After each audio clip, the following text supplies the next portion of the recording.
Even though the new generation Beetle is not to everyone's taste, Vans Auto and Sound have set out to change the public's perception of the bug. This car was built and designed by Vans Auto and Sound in Middelburg. Colour of the car is still the same, we didn't change that at all. Everything else from there changed. What we tried to do with this car is show a demo car to the guys in South Africa what we can do, and hopefully the guys overseas will also see this car and see that the standard in South Africa is picking up a lot more these days. The reason why we choose a Beetle, we had a lot of options like the new Mini, cars like that, it's just too small. Beetle's acoustics with this dome effect is quite awesome. Makes the car sound really good. Managing to create a totally unique way of attracting attention, the two brothers have added thousands of rands worth of car audio equipment throughout their show car's interior. In the rear we got 10-inch 7 Vega subs. In the front we got 10 inches there as well. Then we got the rear split kit, which is located just at the back here. In this car we decided to put in a nice set of ports in all the boxes. That's just right up there and at the bottom. With the amps that we've got in here is EXL by 7 Vega. That's there. We've got 3 of them in, running fronts and the rears. Adding to the entertainment factor, the brothers slapped in a PS2. Let's do this. You need to top 3 finishes to advance. Molds at the back for the speaker pots were all made by fiberglass. Got an airbrush sprayed. The whole design was created by Ron, so it looks good with the Beetle, works with the design. The car's got a lot of nice lighting effects, just enhances the whole sound system quite a lot. Providing signal to the rest of the system, the custom-made center console houses a Sony 9900 MP3 player, which in turn is mated to a 7-inch AudioVox motorized screen and DVD player. The dashboard is home to a 7 Vega 3-way split system that provides perfect front staging while lounging in the suede Renegade sport seats. Mainly the whole car is controlled by the gear knob over here. This actually switches on all the lighting in the car. It switches the radio on and off, the DVD players. The motorized 7-inch AudioVox screen with DVD player comes in handy for those uneventful late-night outings with the wife or mistress.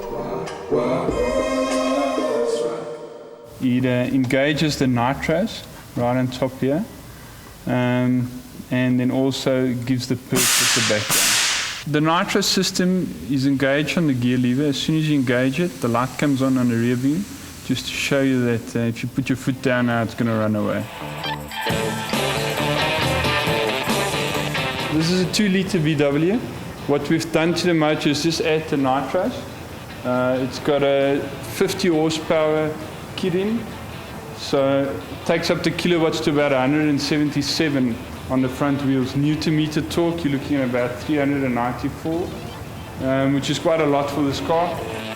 Filling the huge arches are monstrous 19-inch TSW wheels, wrapped in the best from Yokohama, while H&R coil springs lower it closer to the tarmac.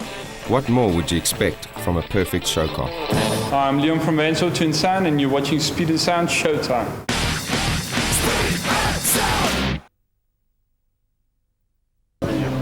Nice to meet you. Pleased to meet you. We came to visit you today to explain to us the in and outs of a turbo. What is it built from? How is it done? Okay, again, there's a sample. Okay, this side is the exhaust housing. Here we got the exhaust wheel that's driven by exhaust gases. Here is the compressor wheel. What's happened, the vanes on exhaust side are completely opposite to the inlet side. So the exhaust actually turns this wheel. The exhaust gas comes through into the exhaust side, and he actually sucks air that goes through into the intercooler, into the manifold. On the yellow side here, we got some oil channels. There's the bearings, and there is the water channel. So it's quite a complicated piece of machinery that took many years to be perfected the way it is. What are these little things inside here, little holes in? What are they for? Okay, these are the bearings, the floating bearings. That the oil, if you see the channels, there's the main channel or oil channel that goes into the small channels to lubricate the whole system. So just basically so it doesn't run dry, Yeah. lubricates it all the time running. the oil. This is a mechanical compressor. Oh, okay. Yeah, one side the exhaust comes out, the other side it sucks air. So it doesn't matter on the size of the turbo, this is what it looks like inside. That's all the turbos are very similar to this. Some of them got shorter shafts, longer shafts, thicker shafts, bigger bearings, small bearings, and so forth. And boost, where does the boost come into? How does that work? Okay, the boost depends on the size of the compressor wheel, and it can be regulated by a wastegate. You see, the speed of the turbos got a lot to do with the amount of boost that we can achieve. If the exhaust housing is a bit smaller, we can achieve more boost, but then we got more back pressure. So the two combinations must be together, yeah. Okay, Louis, for us guys in the street that don't understand turbos, I've heard of a turbo in the Fast and Furious called a ball bearing turbo. Now, where does this ball bearing phase fit into this? Okay, if you see here, these bearings are normal bearings. What they do, they replace it. They take these bearings and they put a bearing inside the ball bearing, so it turns a lot quicker. If you see here, the movement, it's quite slow. The ball bearing will turn maybe 10 times easier than this. So what it will do, it will allow you to have a much larger turbo, and because it spins so easily, you can put a bigger turbo on a car. Louis, this turbo, is this a lot of money? Is this like, I've never seen something like this, Louis. What is this? Please don't ask me for the price. It's a couple of thousands of rands, but this is dual ball bearing. It's the latest in the market. It's made by HKS. If you see inside the turbo, I cannot explain you. There's transfer holes, there's bullet nuts, there's cutout blades. If you see the blade has been sharpened for the air, it's something unbelievable. If you turn this wheel, you can see how many times it turns compared with a normal turbo. This thing is one of the latest in the market. Are you going to be running something like this in your bucky later? I've got something like this, but not by HKS, by Turbonetics. Mine is a lot bigger, so I'm trying to get more power, but this is like a Rolls Royce of the turbos.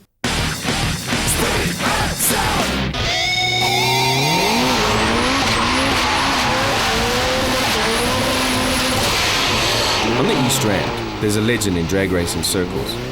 We're not really sure why, but he's known as Sideways Skulk. He's not only a street racer, but a tuner too.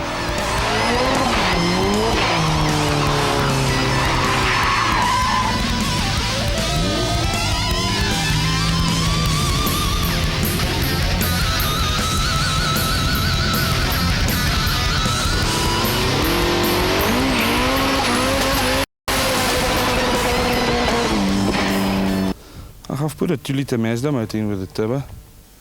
So it's just we use it for racing most of the times. Geez, and I thought it was a family car. Nah, long time ago. Special gadget to open the motor. Otherwise, I hope that wherever you take it, they open it up themselves. Yo, great looking motor this. Who dynoed your car for you? Sabi goods here. What sort of power do you make on this car on the dyno? The last good figures we had on it was 501 horsepower just with the turbo alone. Okay, Skulk, from the bottom end of the car, have you left everything standard or was there any modifications, better pistons, rods? It's got better rods in, better pistons. I've got Cunningham rods in, YCO pistons. It's a 2.2. It's got one of those diesel cranks in from a 2.2 Mazda. Apart from the sideways thing, Skulk is also known as a top branch manifold manufacturer, of which length plays a big role in performance. The longer you make them, the more power it makes at the top. Torque, basically. Torque, it makes more torque at the top. The shorter, it's very responsive at the bottom. Yeah. But with these, there's nothing at the bottom and then at the top, that's where you're racing. Did you ever change? Is this the first one you built or you've tried different ones? We had about 4 or 5 branches on this car before we got to the right one. This is the better one? Yeah. What power do you make on the wheels? 501 horsepower.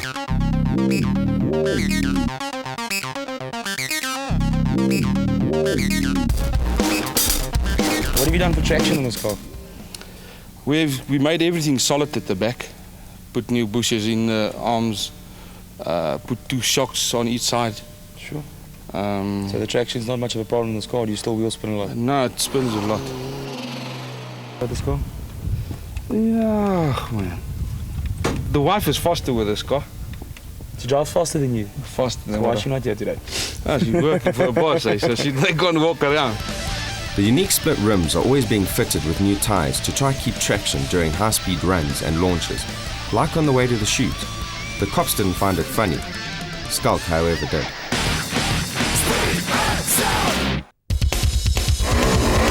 Yes, this is a Volkswagen, and yes, it's a rare car in South Africa. It's called a Scirocco and was Jaco Liebenberg's choice when he decided to build a race car, what is undeniably the country's fastest front-wheel drive Volkswagen. It's basically a Golf 1 coupe with big horsepower.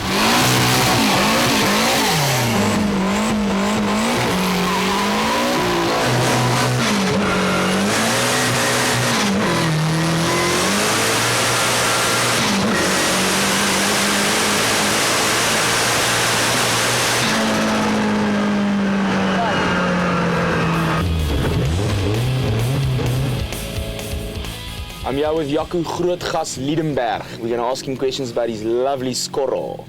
How are you, Jaco? All right, yourself, Anthony. What is this diving bottle for? Well, it's a nitrous oxide bottle. Use it for a little bit of horsepower. The first time we put it in this car, I had it on my previous car, but we just sorted out on the dyno last night to use it. Hopefully it'll work. Why this car? Well, in the beginning, the idea was that it was going to be more aerodynamic for top end, which I haven't even gone into.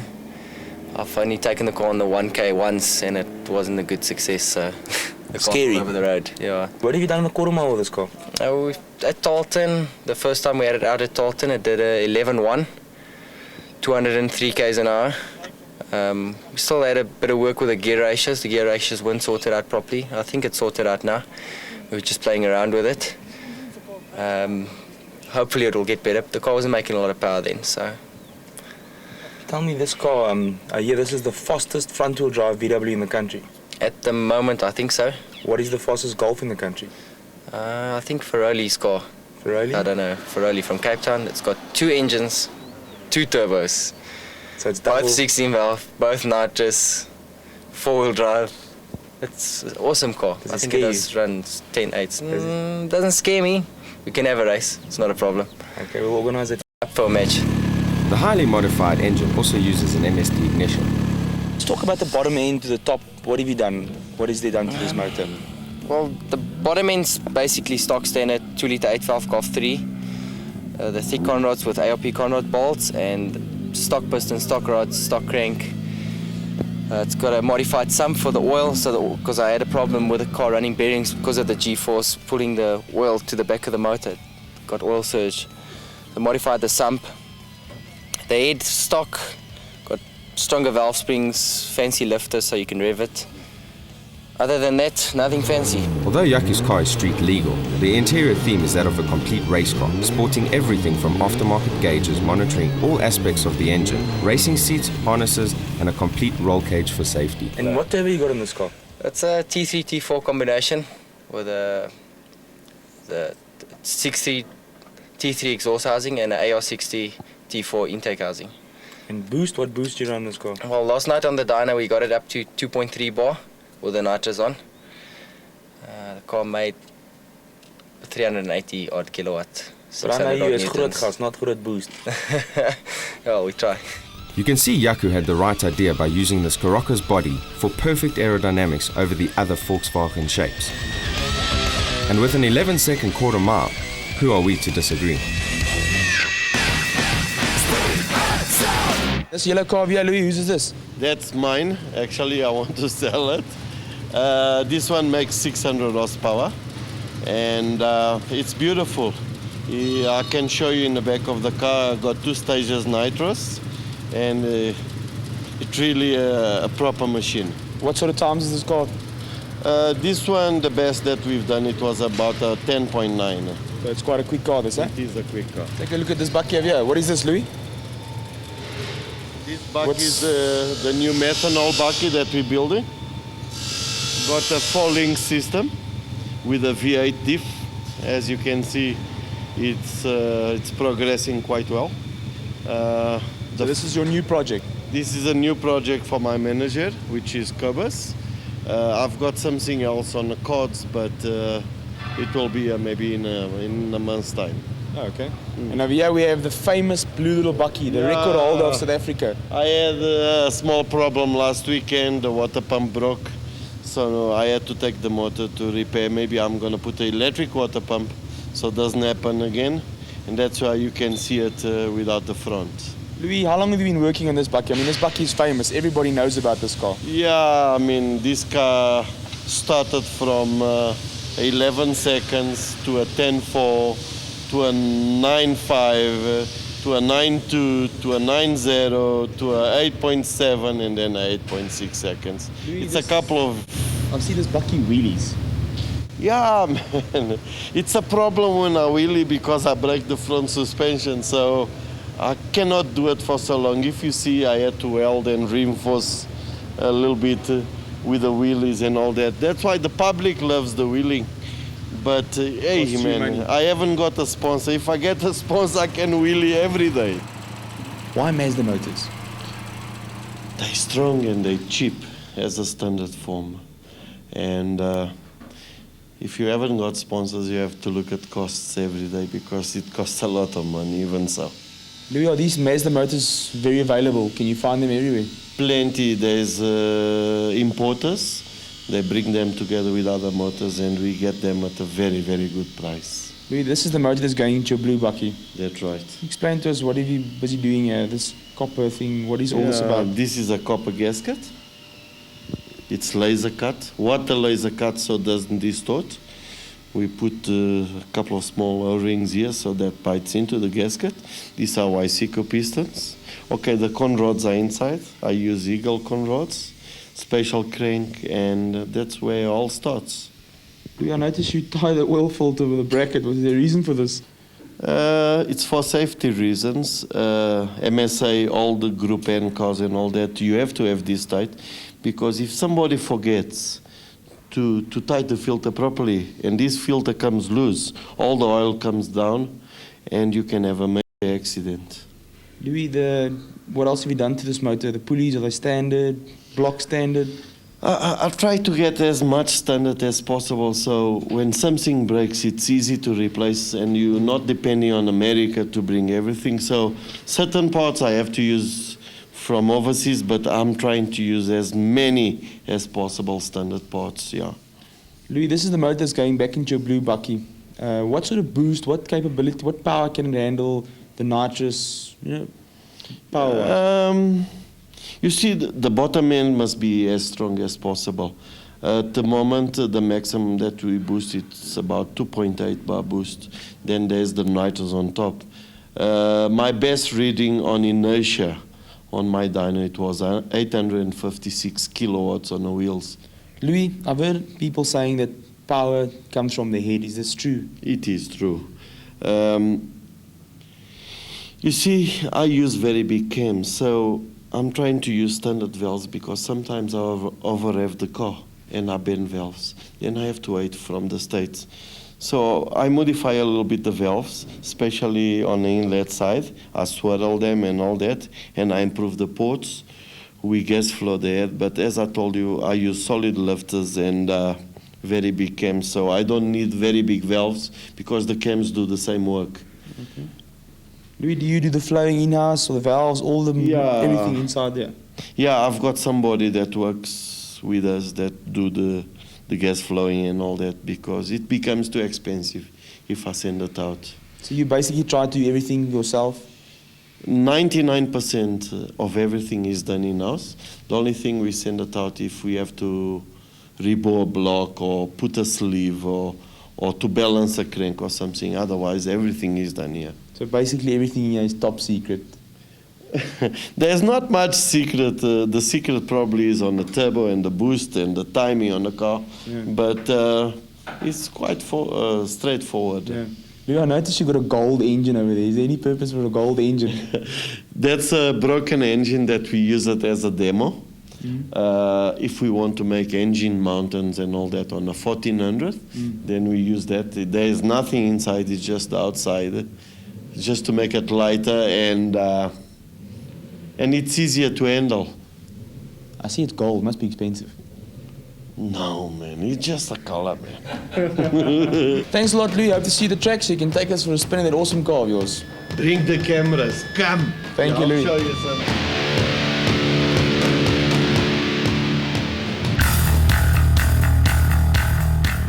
Next time on Speed and Sound, we take a trip to the mother city where the North vs South Challenge was recently held at Kalani Racetrack.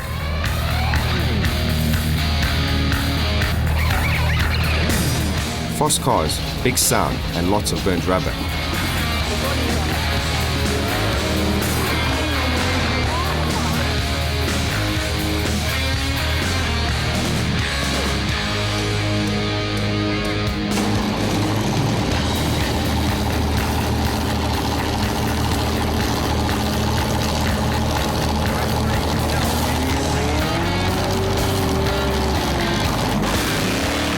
Be sure not to miss the next episode.